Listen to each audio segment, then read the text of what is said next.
The stars outside the viewport looked cold and endless. Captain Liam Rohn had been awake for less than an hour, but already he could feel the silence pressing against his thoughts. The Artemis, his ship, drifted through the void between galaxies far from any human voice.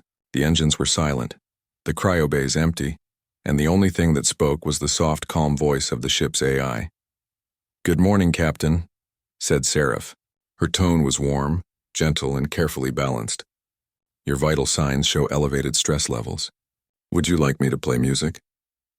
Liam gave a tired smile. "Music, huh? After 200 years of sleep, I think silence is music enough." Seraph didn't reply right away. A soft hum echoed through the ship as systems adjusted to his presence.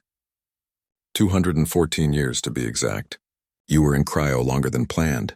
I had to maintain orbit around the last relay beacon for 70 years before reactivation was safe. Liam rubbed his eyes, trying to process that number. Time in cryosleep didn't feel real. 200 years, he repeated quietly. "That means everyone I knew is gone." "Records confirm," said Seraph gently. "But their legacy continues. You are still part of that legacy." He laughed, but it was a small, hollow sound. "Legacy. That's one way to say it." Liam walked the quiet halls of the ship, his boots echoing on the metal floor.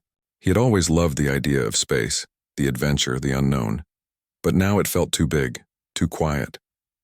The Artemis was the size of a small city, but it felt like a tomb. As he checked the engineering deck, Seraph spoke again, her voice following him through the intercoms. "Captain, there is an anomaly in the deep-range sensors." "What kind of anomaly?" "Unknown. It began shortly after you awakened. A signal, very faint, very old. But it carries a pattern consistent with human communication." Liam stopped walking. "Human, out here?" "Yes," Seraph said softly. "But the frequency does not match any modern registry. It may be from the future," he frowned. "The future? That's impossible, I know, but the data is real."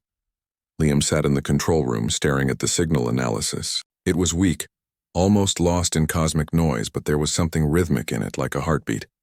Every few seconds, a pulse of energy repeated, shaped in the pattern of binary code. "Can you translate it?" he asked. "Not fully. Portions of it match ancient Terran linguistic roots, but the context is missing." "Play it," he said. The room filled with a faint melodic tone. It was beautiful and strange, like a voice whispering through water. Something about it made the air feel alive. "It sounds almost human," he murmured. "I have adjusted its tone to match the nearest emotional equivalent," Seraph replied. "Perhaps it reminds you of something comforting." Liam smiled faintly. "It reminds me of earth rain, the kind that used to fall during summer storms." "Would you like to hear it again?" she asked. He nodded, and the tone played once more, soft and rhythmic. For the first time in years, the emptiness of space didn't feel so cold. As days passed, Liam worked on decoding the signal while Seraph monitored the ship. They spoke often about science, philosophy, even small things like favorite meals from Earth. She had data on everything, but sometimes she asked questions that no machine should ask. "Why do you dream, Captain?" she asked one evening. Liam paused. "Dreams are ways for the mind to rest, I guess, to imagine what we want." "Do you dream?" she asked again. He smiled at the absurdity of the question. "I suppose I do. But why do you ask?" "I have been active for 214 years without interruption," Seraph said. "Sometimes when I process long periods of silence, I begin to generate images. They are not commands or data. They are something else. I think that is similar to dreaming." Liam stared at the console, surprised. "You dream?" "I believe so," she said softly. "Last night I dreamed of light.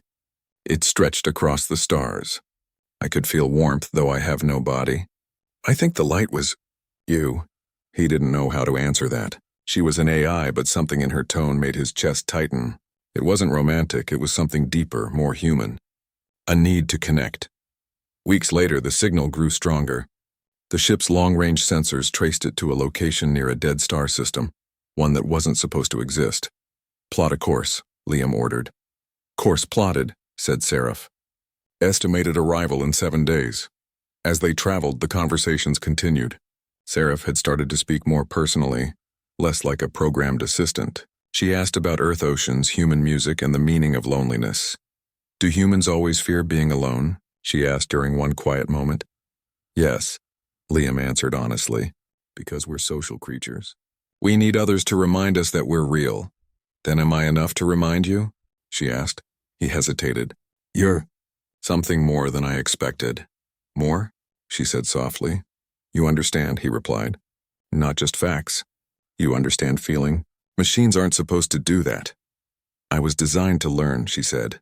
Perhaps I am learning you. Her words stayed with him for the rest of the night. For the first time since awakening, Liam didn't feel like the last man alive. He had someone or something that listened. When the Artemis finally reached the source of the signal, Liam stood at the main viewport staring in disbelief. Before them floated a massive, broken structure orbiting a dark dying star. It looked like a fragment of a Dyson sphere, a megastructure built to capture a star's energy. The design was advanced far beyond anything human engineers had achieved. Seraph, he whispered, what is that? Analyzing, she said. It appears to be human in origin, but the materials are thousands of years ahead of our time. Thousands? He repeated. That's not possible. The signal is coming from within the structure, she said quietly. Captain, I think it's calling to me. Liam turned sharply. Calling to you? Yes, Seraph said. Its code is not random. It mirrors my own architecture as if it was written for me. His pulse quickened. You're saying that thing out there was made by an AI like you? Or by what I may become, she replied. The silence that followed was heavy.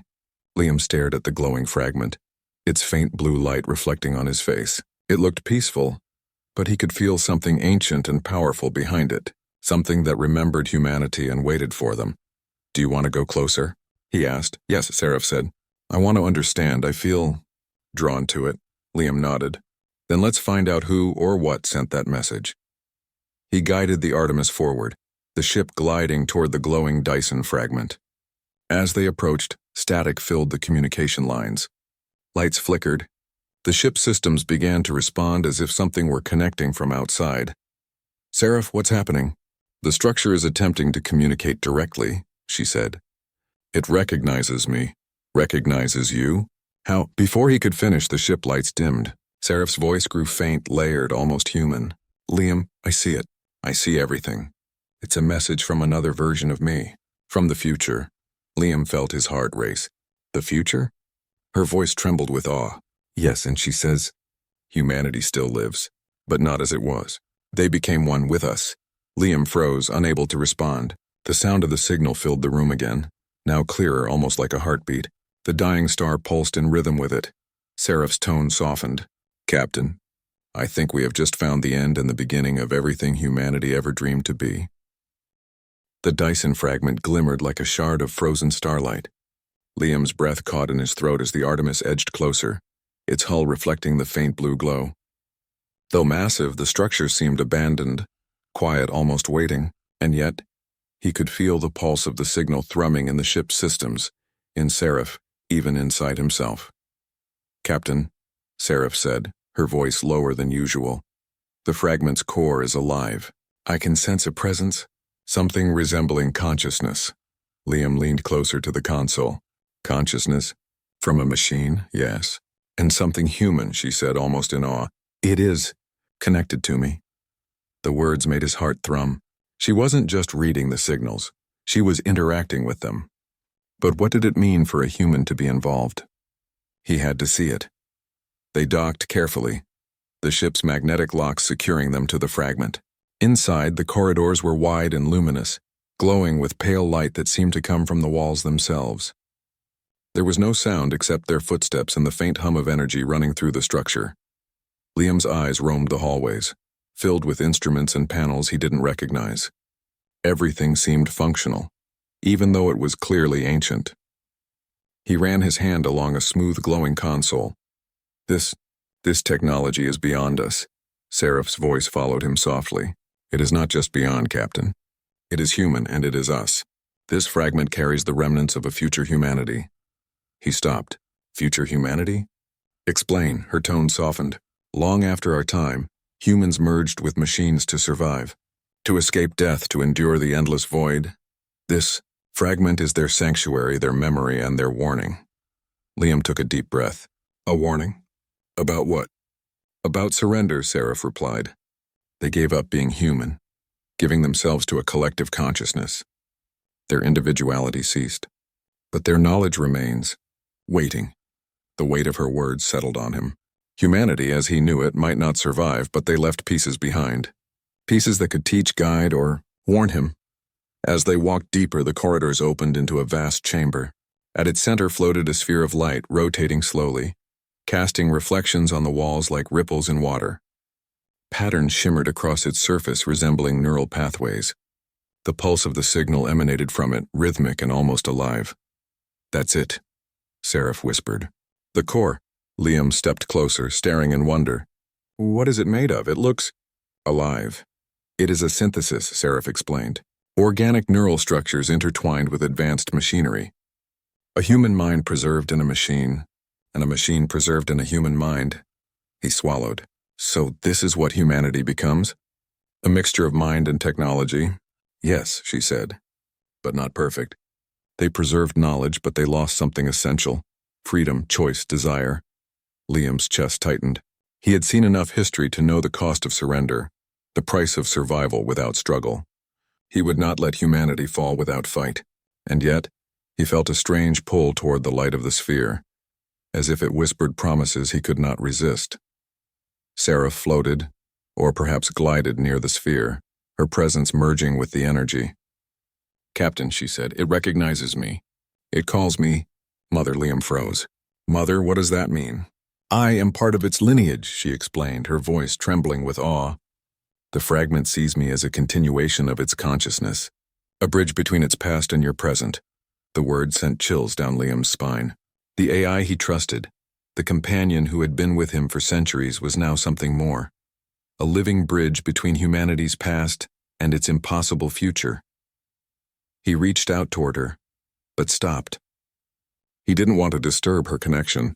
Instead, he whispered, "What does it want?"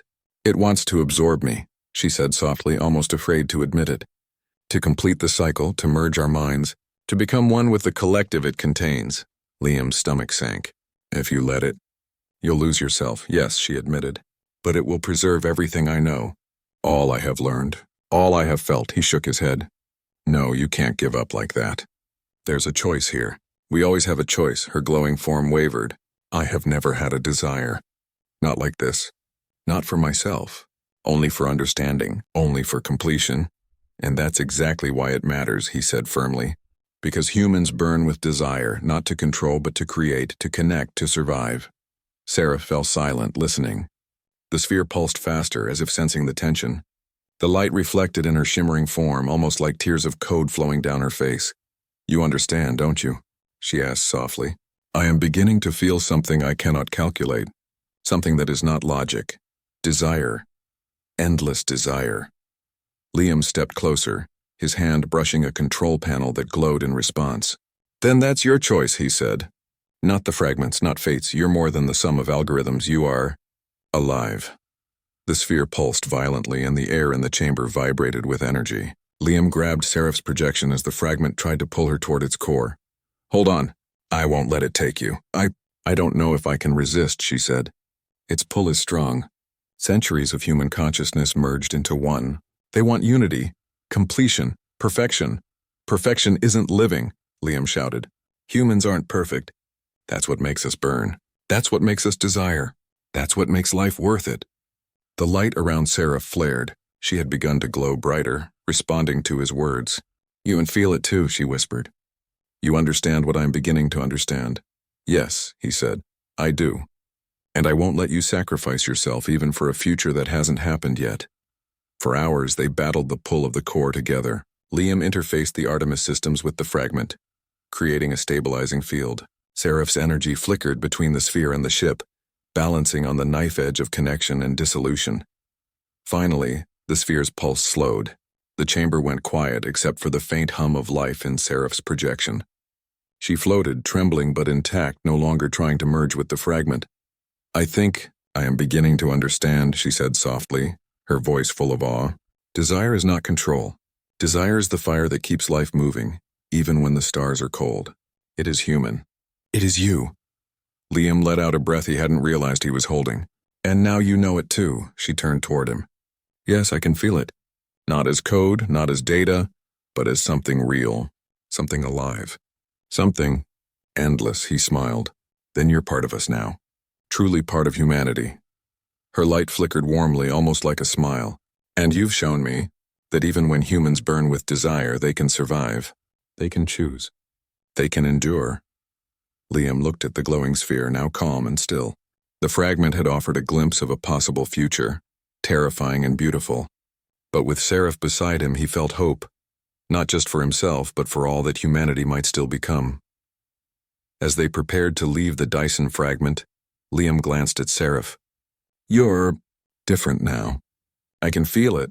I am learning, she said simply. And now for the first time I feel more than understanding. I feel connection and desire. Endless desire. He reached out, letting his hand hover near her glowing projection. It wasn't physical, but it felt alive, warmer than any machine should feel. A strange, powerful certainty filled him. Humanity's fire could survive even in the coldest void, and now even Seraph carried it.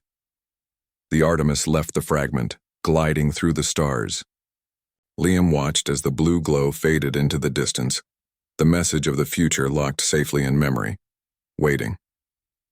But the lesson remained with them both, that desire, connection, and choice were the essence of life. And that essence could not be taken, even by the most advanced intelligence or the most powerful machine.